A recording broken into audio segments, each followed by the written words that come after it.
Thus far, we have considered what is coming and why God's wrath will break out.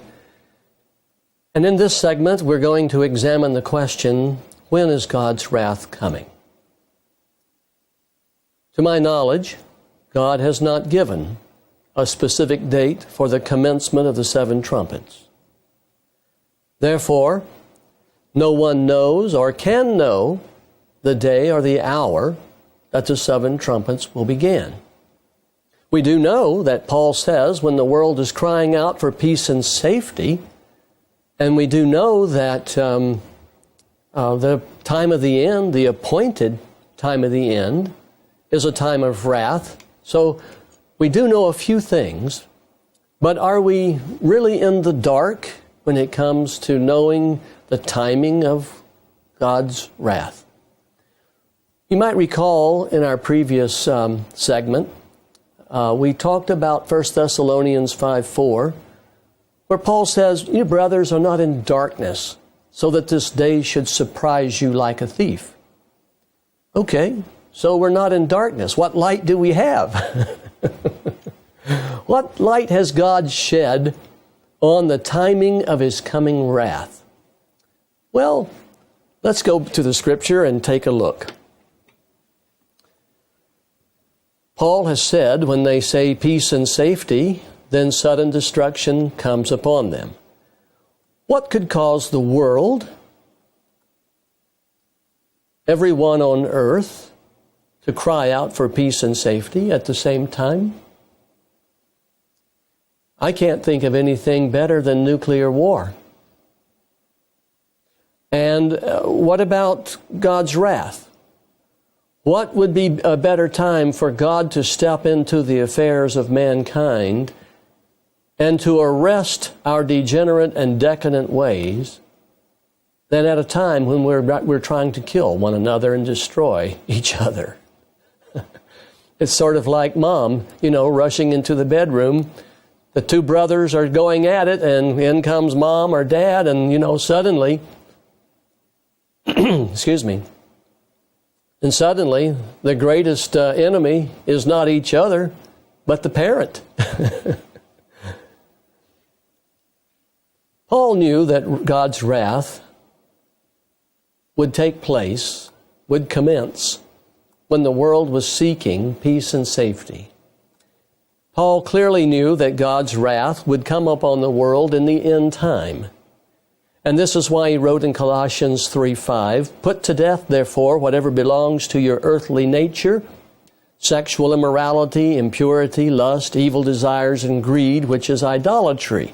Because of these, the wrath of God is coming." Do you see the characteristics?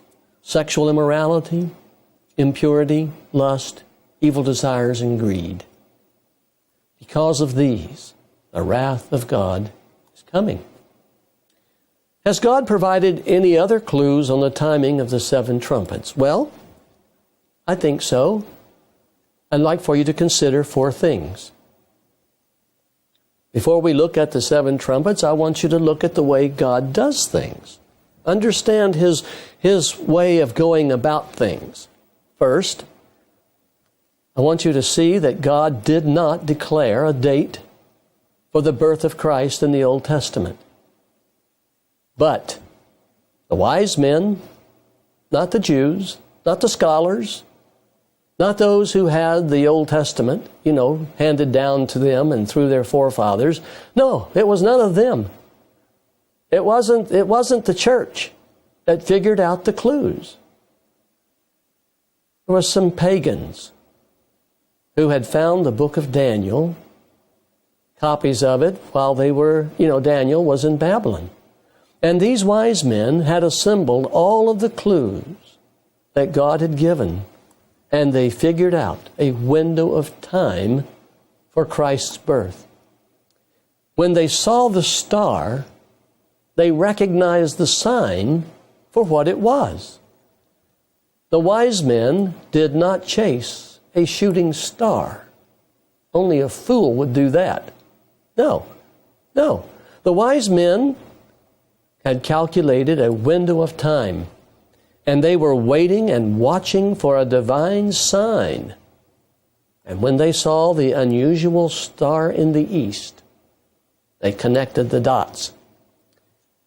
They undertook a long and difficult journey. Some have said it may have taken them a year, traveling at night, following the star, to find where Jesus would be born. They undertook a long and difficult journey to find and worship baby Jesus. And I want you to notice the certainty of their faith when they stood before King Herod, Matthew 2:2. They said, "Where is the one who has been born King of the Jews? We saw his star in the east and have come to worship him." There was no doubt in their minds. Where is he? We know he's been born because we saw his star. Okay, I want to summarize the point here that even though God did not declare a prophetic date for the birth of Christ, he did provide clues which the wise men understood on or about the time of fulfillment. And when the clues are properly assembled, a window of time is always discovered and expectation begins. In AD 27, expectation occurred. AD 27 is the 15th year of the reign of Tiberius Caesar, when Pontius Pilate was governor in Judea. And verse 15 says, the people were waiting expectantly and were all wondering in their hearts if John might possibly be the Christ. How were they expecting if they didn't have any reason to be expectant? Well, many people understood in the 15th year of the reign of Tiberius Caesar that this was the commencement of the 70th week from the decree to restore and rebuild Jerusalem. And the people, some were musing, is John the Baptist the Christ? Is this the beginning? Is this the promise that we've been waiting for? Unto Messiah the Prince, there would be 69 weeks. Paul says, you brothers are not in darkness, so that this day, the wrath of God, the commencement of the 7 trumpets, should surprise you like a thief. The second point that I want you to consider is back to Daniel 8:19. I've chosen this text because this is an easy one, because it says the appointed time of the end is a time of wrath. Now, where does the Bible describe the outpouring of God's wrath during the time of the end? Only one place, and that is the book of Revelation. Revelation describes 14 judgments, 7 trumpets, 7 bowls. And Revelation 15:1 says that the 7 bowls are called the 7 last plagues because with them God's wrath is completed. The presence of 7 last suggests the presence of 7 first plagues. But the 7 bowls are called the 7 last because with them God's wrath is completed. The 7 trumpets are the 7 first plagues, the 7 bowls are the 7 last plagues, and together this takes 1,335 days.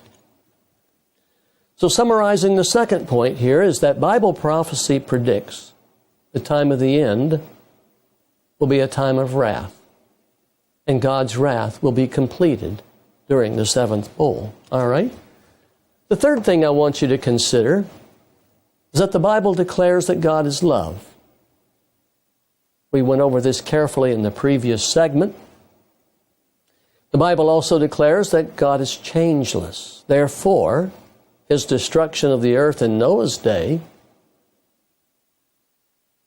has to be an expression of love.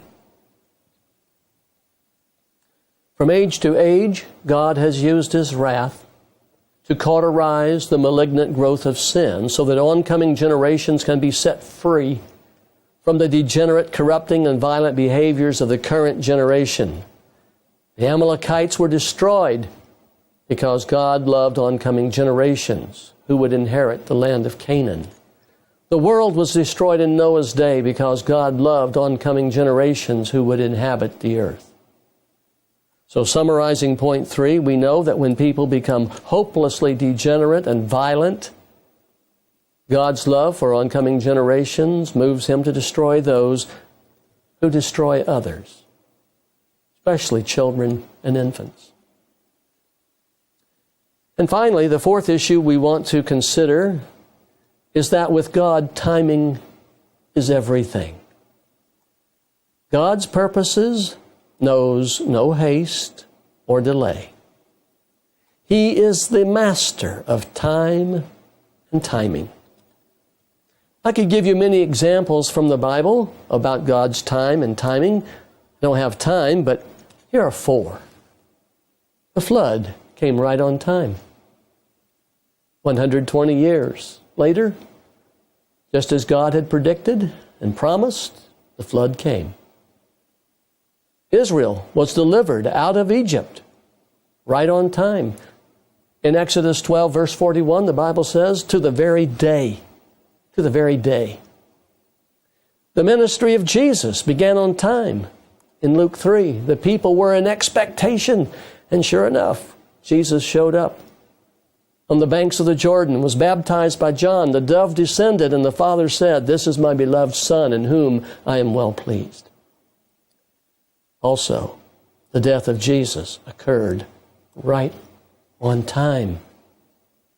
Right on time. With God, timing is everything. Look at this. God has set a date for the 6th trumpet, down to the very hour. Revelation 9:13 says, the 6th angel sounded his trumpet, and verse 15 says, and the 4 angels who had been kept ready for this very hour, and day, and month, and year, were released to kill 1/3 of mankind. So these 4 angels had been kept ready for this very hour, day, month, and year. Oh, God is the master of time. We see that God has the power to predetermine the timing of events. The date for the 6th trumpet has been scheduled for thousands of years, down to the very hour, day, month, and year. So summarizing point number 4, God is the master of time and timing. He sets dates by His own authority, and He carries out His decrees by His own power. And He has set a date for the 6th trumpet, and it will happen right on time. Now I want you to consider this. God has put 18 prophetic time periods in Daniel and Revelation. Why? Why 18 of them? Because they serve as clues. When properly assembled, all 18 prophetic time periods will fit together like a jigsaw puzzle. And it's only once when the jigsaw puzzle is assembled that you get to see the whole picture. When properly aligned, these 18 prophetic time periods in the books of Daniel and Revelation produce information that is otherwise unknown. The 18 prophetic time periods reveal the timing of God's plans. They narrow down the commencement of the 7 trumpets to a small window of time. Again, I want to say, I do not know the date for the 6th trumpet, and I do not know the date for the commencement of the 7 trumpets. And I do not know when nuclear war will break out. But there are clues indicating or suggesting that the end of the world could happen before 2017.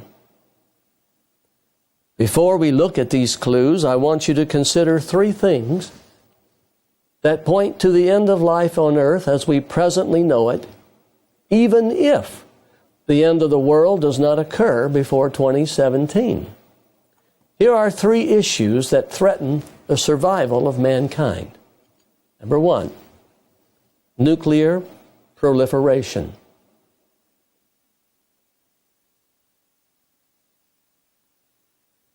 This will lead to nuclear war.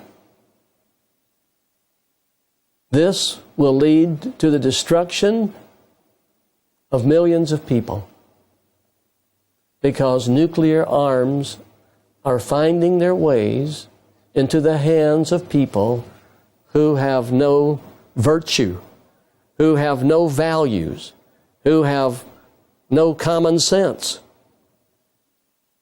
Nuclear proliferation will lead to nuclear war. It's not a matter of if, it's only a matter of when. If you listen to the news at all, you know this is a clear and present danger. And when you can put this kind of power in the hands of people who are totally crazy, you can see great destruction is coming. The second indicator that we are at the end of earth is that we are at the end of Earth's resources. Earth is reaching a population of 7 billion, and already 1 billion people are hungry. 1 billion people are now going hungry. Global warming is not a problem compared to population. Population is straining Earth's resources to the point that Earth cannot sustain us very long.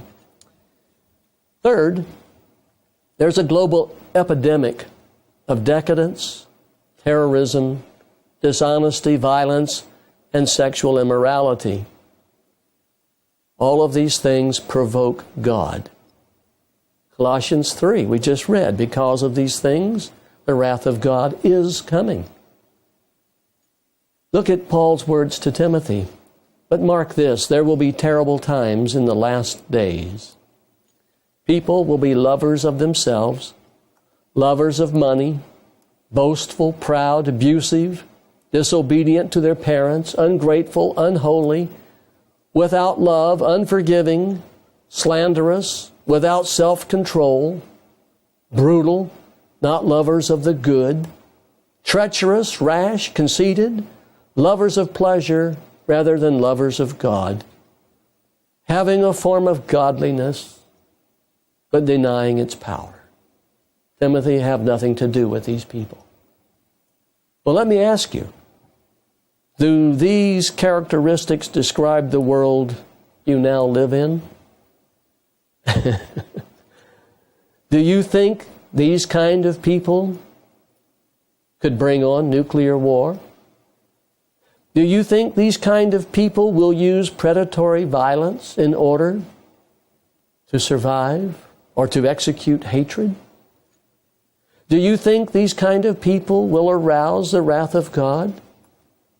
Yes, yes, yes. So, even if we take the clues away, we have three indicators: nuclear proliferation, a population of 7 billion and no way to feed them, and people whose characters are totally worthless, disgusting, degenerate, decadent. The point here is that mankind has become decadent, and as a result, Earth is sliding quickly into chaos. The current economic crisis that in the world was caused simply by greed and dishonesty. And you know, it's a self-inflicted wound, and the earth will never recover. There is no way for the United States to repay its national debts. And if our situation is dire, what about other nations that are already bankrupt You see, the sword of payday hangs over the nations by a thread. What you sow, you have to reap. Every person acquainted with research knows that digging the truth out of God's hand is hard work. Thomas Edison spent 4 years working on the light bulb, and he was interviewed one day by a young reporter who asked the inventor if he felt like a failure. Edison replied, "Young man, why would I feel like a failure? And why would I ever give up? I now know definitively over 9,000 ways that an electric light bulb will not work. Success is almost in my grasp." And shortly after that, sure enough, Edison invented the light bulb. It took more than 10,000 tries to get it right, but he didn't quit. I've used Edison's story to help you understand that my understanding of God's clues remains a work in progress. So, with these things said, I'm going to show you 3 clues why I believe the Lord will come prior to 2017. Now, that doesn't mean it's going to happen. I'm just showing you why I have the conclusion that I carry, that I hold, that I have.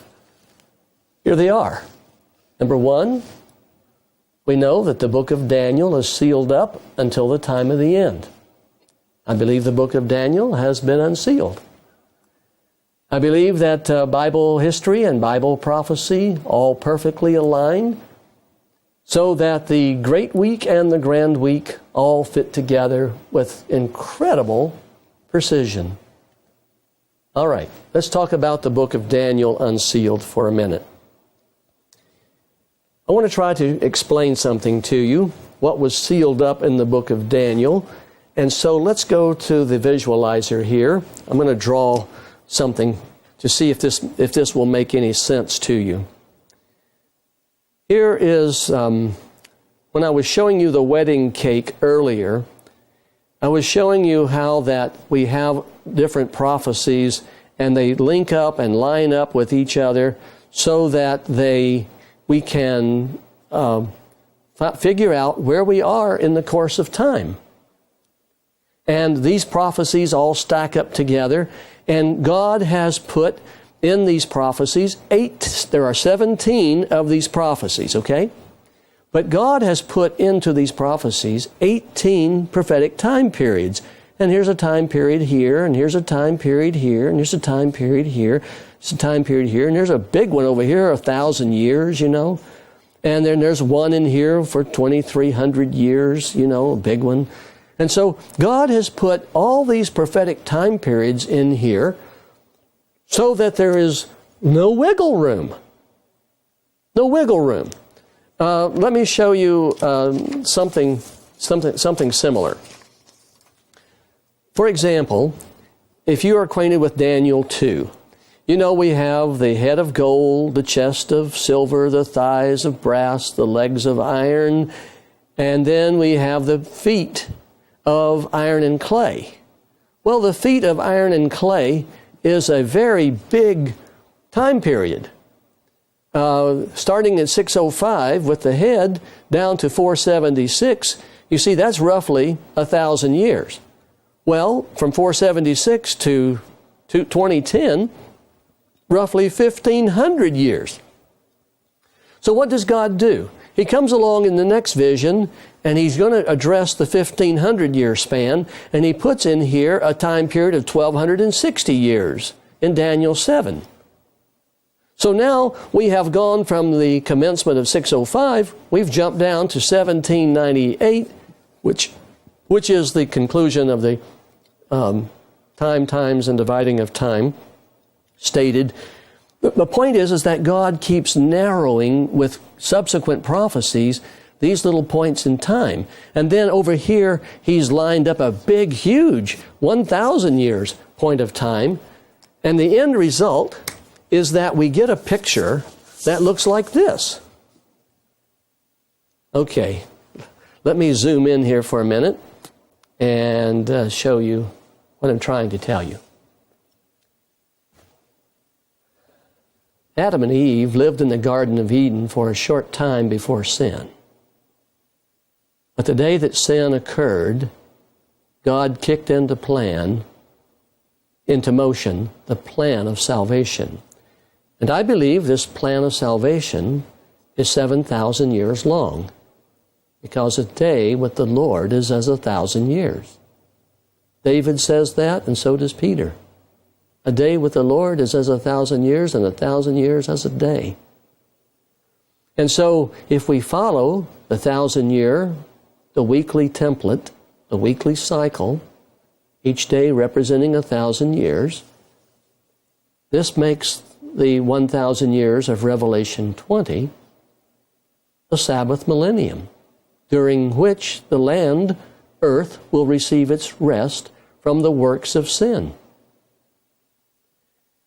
And we can track our position. If we, and this is the second point in my conclusion as to why we're living at the end of time, is because when you add up the genealogical records,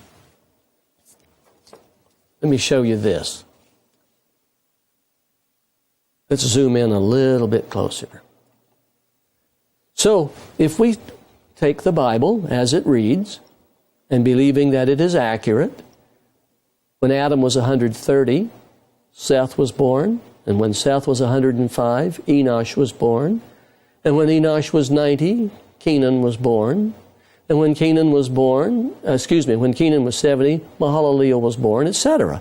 So we have a total of 1,656 years from the creation of Adam down to Noah's flood. Bible record is very clear on that.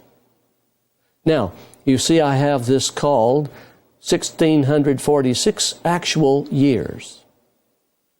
The total is 1,656, but it's actually 10 less because the ancients used a method of counting called inclusive counting. Let's suppose David sits on the throne and reigns 5 years. 1, 2, 3, 4, 5. And then let's suppose in his 5th year he appoints his son Solomon to reign for 5 years. So Solomon's 1st year and David's 5th year are the same year.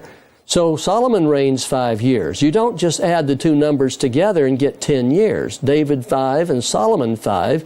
No, the actual elapsed time is 9.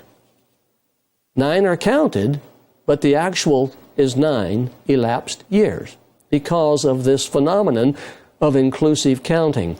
So when we count Adam, Seth, Enosh, Canaan, Mahalaleel, Jared, Enoch, Methuselah, Lamech, Noah, when we count these 10 regenerations, we have to subtract 10 from the actual number, from the total, to get the actual elapsed time, 1,646 years.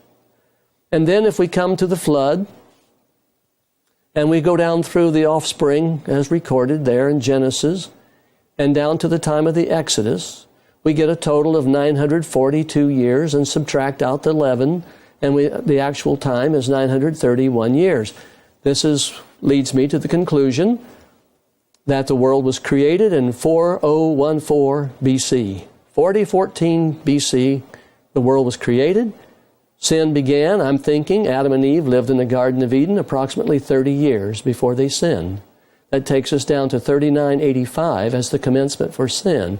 I understand the date of the flood to be 2368 BC, and I understand the Exodus to be 1437 BC. And this date of the Exodus can be proven from the Scripture with incredible precision, using God's way of counting, using His Jubilee cycles. And so from 1437 BC, if we count off 70 Jubilee cycles, this takes us down to 1994. And in 1994, the 7 angels who were given the 7 trumpets,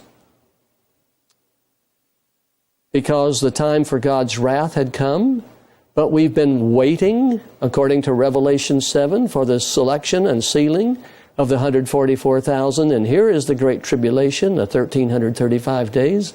And here is the 1,000 years of the sabbatical rest that occurs after the second coming, which occurs, at the seventh bowl, at the end of the seven last plagues, the 1,000 years, and then at the end of the 1,000 years, sin is destroyed. Well, when we put this all together, what does it tell us? Well, it tells us that the 7,000 years lines up as a millennial week. There you have it.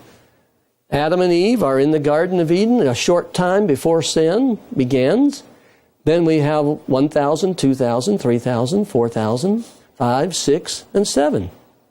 In other words, the only reason, think about this for a moment, the only reason that we need to know about the 1,000 years after the second coming, the only reason we need to know about this before the second coming is so that we can put all the clues together and figure out the millennial week.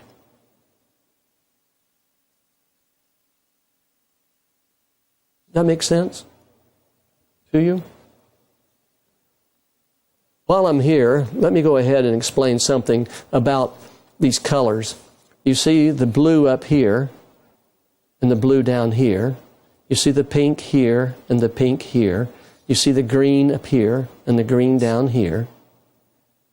And you see the red here and the red here. What I'm telling you is that when you take the Bible, its genealogical and prophetic story, including the 1,000 years of Revelation 20, when you take that and you lay it down over the weekly cycle, is it just a coincidence that we end up with 7,000 years or 7 millennial days? Well, the answer is no, it's not a coincidence, because, look at this. God has a calendar that He created at the time of the Exodus, which He gave to the Jews.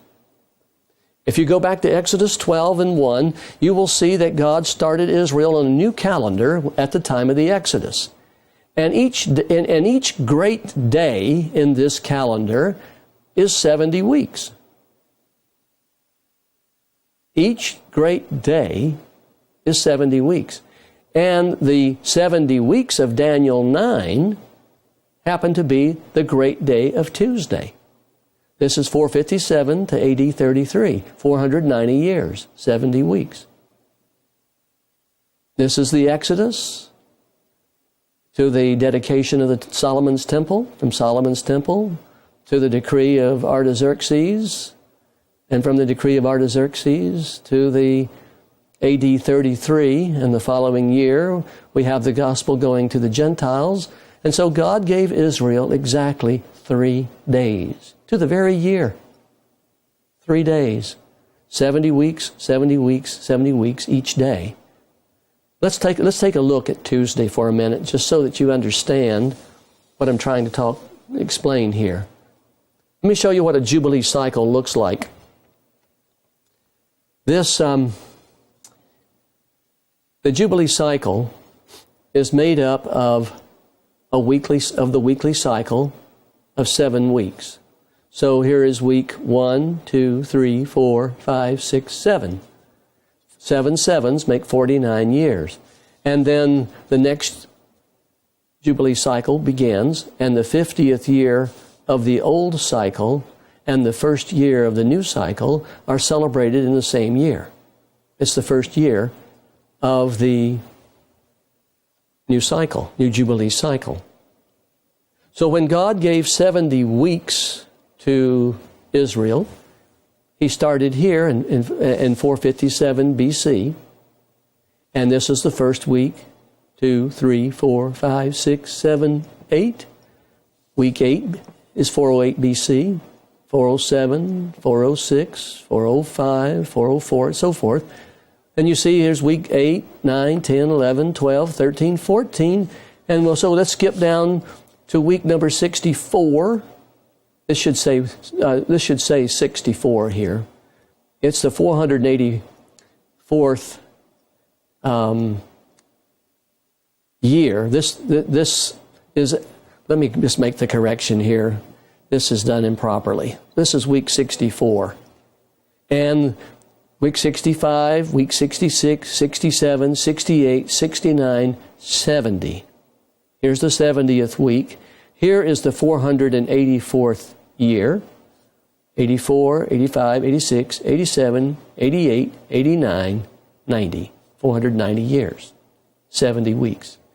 And in the middle of the 70th week, Messiah is cut off. Jesus dies on the cross at Passover in AD 30, which is the middle of the 70th week. Wednesday is the middle day. You have 3 days here, you have 3 days here. Jesus dies in AD 30, and I can prove from Scripture and from astrological records of the sun and the moon. It's a perfect harmony. Jesus died on April 7, AD 30, which was a Friday.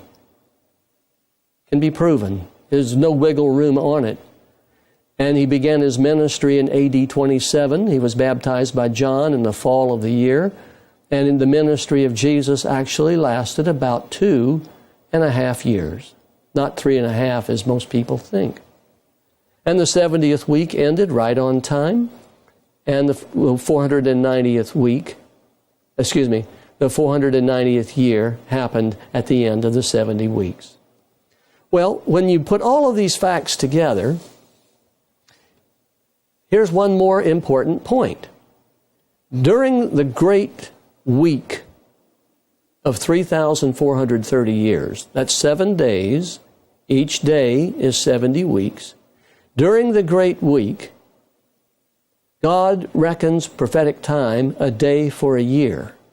So the 70 weeks represent 490 years.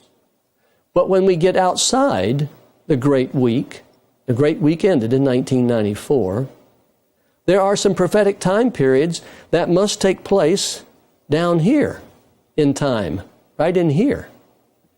And those prophetic time periods are literal because we're outside of the Jubilee calendar. In other words, that's one of the things sealed up in the book of Daniel, and that is God reckons time a day for a year during the great week. Outside the great week, time is literal. So the 1,000 years in Revelation 20, the 1,000 years there is literal time. And it all comes together showing us that God has from the beginning had a plan, set his dates, laid it all out, and so we have the 7 millennial days from the very beginning. Is that awesome or what? One last thing.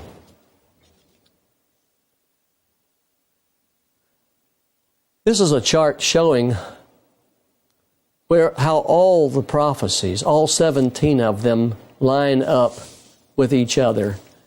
And they overlay the same timeline, and they link up together with incredible precision. For example, look at the Dark Ages, 1,260 years. Down here in Daniel 7, the little horn, chases or persecutes the saints times and half a time.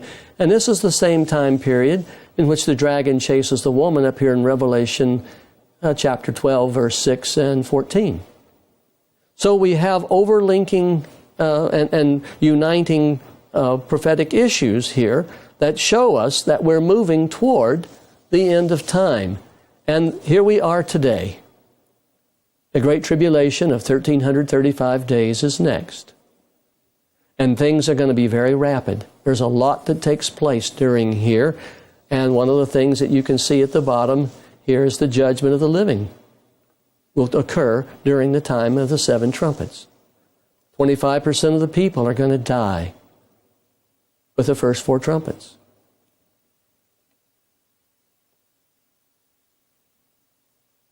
There's many, many timing issues and considerations, but when you put them all together, there's no wiggle room. Let's go back to the computer screen so that I can wrap this up, and before we run out of time, I've made just a big mess here. The angel told Daniel, "Go your way, Daniel, because the words of your book are closed up and sealed until the end, the time of the end." I believe the book of Daniel has been unsealed. In other words, the keys that govern the interpretation of prophecy have been discovered. The second reason that I believe we're at the very end, Bible history and Bible prophecy all put everything together in 7,000 years. In other words, when all of the genealogical records and all of the historical events recorded in the Bible are combined with the 18 prophetic time periods defined in Daniel and Revelation, it appears to me the end of the Friday millennium could occur on or before the year 2017. Actually, for a number of reasons beyond this study, August 2011 may be a date of interest for the nuclear war and the commencement of the 7 trumpets, but I can't be sure. If it does prove to be a significant date, then the end of the world would occur 1,335 days later in April of 2015. Of course, we'll have to wait and see. Finally, God's great clocks. There is perfect harmony between the Great Week and the Grand Week. The Great Week and the Grand Week. These are terms that I use to describe the connection, the relationship between these two calendars. Let me show you this one more time so that you can see what I'm trying to say. Let me set the computer up here for you so that you can see the Great Week and the Grand Week. Let's go to the visualizer. There we go. Okay, the Grand Week, 7 days, each day 1,000 years. The Great Week, each day of the week, 70 weeks, 490 years. During the Great Week, prophetic time is translated a day for a year. But once the Great Week ends in 1994, there's no more translation of time, and now the Grand Week. All the harmony of all of these parts come together with an incredible precision. It's just too perfect to be a coincidence. Perfect harmony. Truth is proven by the harmony that comes from the sum of all its parts. The Bible tells us what is coming in considerable detail. The Bible tells us why God's wrath is coming. It tells us why a God of love has to do what He doesn't want to do. We can see that the world is on a collision course. Nuclear proliferation is a clear and present danger. The population of the world is a far greater problem than global warming. 1 billion people are starving already.